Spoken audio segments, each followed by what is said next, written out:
اسهل آلة كادو تقدري تصنعيه كما كتشوفي بثلاث اشكال مختلفه، وكل واحد والكود تاعه وجيت ساهل ماهل. تبعيني للوصفه. سلام، كي عشيتي؟ ان شاء الله تكوني بخير وعلى خير. كما كتشوفي هاد الوصفه ما فيهاش البيض، تحتاجوا فيها 250 غرام تاع الزبده الدائبه تكون ولا بحارة الغرفة، المهم باش تسهل عليكم العمليه. تزيدوا عليها كاس ناقص 7 سكر كلاص، وتزيدي نص كاس تاع كاكاو. كما كتشوفي هنا عندي القوقاو، عندي زوج عبارات تاع 125 غرام. هذه فيها 125 غرام تاع قوقاو مرحي رقيق، وتخلطوا تري بيان. هذا الخليط نسيت ما قلت لكم درت فيه لافاني ودرت فيه قرصه تاع الملح للبنه، وتزيدي 125 غرام واحده اخرى تاع القوقاو مطحون غليظ باش يقعد لكم مقرمش لداخل. ومن بعد تضيفوا عليها كيس تاع خميره تاع الحلويات، الوزن الصافي تاع 10 غرام. تخلطوا تري بيان حتى يمتزج هذا القوقاو اللي غليظ في الخليط. وهنا في هذه الحاله تبقاو تضيفوا الفرينه وغير بشويه باش ما يقصح لكمش هاد العجينه. ضيفوا الفرينه بشويه بشويه، الفرينه تكون مغربله. كما كتشوفوا العجينه خص تقعد لكم طريه. هنا تشكلوهم على كويرات كما كتشوفوا بهذا الشكل. هنا تشعلوا لها الكوشه من تحت 180 درجه. كي تشوفوها دارت كلي القاعده كلي بديت تدخل لها الطياب من تحت، عاد تشعلوا لها الفوق باش الكاطو ما يتفتح لكمش وما يطيح لكمش، يقعد لكم مبلبل. وما تحرقوش من الفوق باش الكاكاو ما يعطيكوش البنات على مروريه.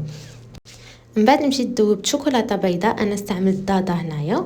ديروا لها كميه مليحه تاع الزيت باش ما تكتل لكمش باسكو الضاضه تكتل. ومن بعد تقعدوا هكا تطليو الحلوى تاعكم الكاطو تاعكم من الفوق، ومن بعد تغمسوه في القطايف. هذا الشكل الاول ولا القول الاول ولا النوع الاول.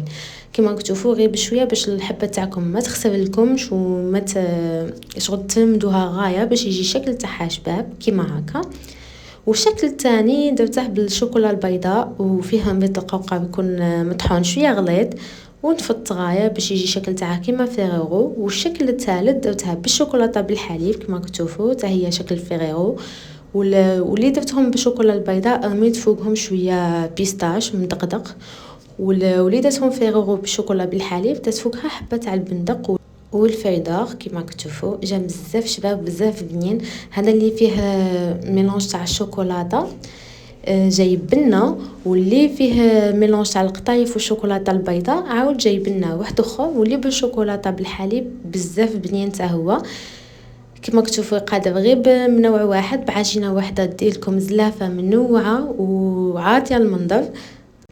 وهنا قعدت نوريكم كل حبه بالتفصيل باش تشوفوا المنظر تاعها عن قرب كيفاش تخرج. هذه تاع القطايف سيوت ممدوها غايه في القطايف باش الشكل تاعها يجي شباب، سينو يجوا يبانوا الفراغات السوداء. والاخرين صحاب يدبقوا كومبليتمون. هنا حبيت نقسم معكم حبه لداخل باش تشوفوها كي جات، شوفي يقسم معكم فاسيلمون وزيت بزياده يجي هشيش هشيش هشيش. وهذيك البنه تاع الشوكولاته هي الحلاوه، وانا نقول تاع شوكولاته هي اللي ترد الكاطو حلو شويه باسكو كما تشوفوا السكر درنا فيه كميه قليله في الاول. وهذه هي الوصفه تاع نهار اليوم، ان شاء الله تكون نالت اعجابكم. ما تنساوش تخليو لي رايكم في لي كومونتير، واللي جديد مرحبا به. تهلاو في روحكم في الامان.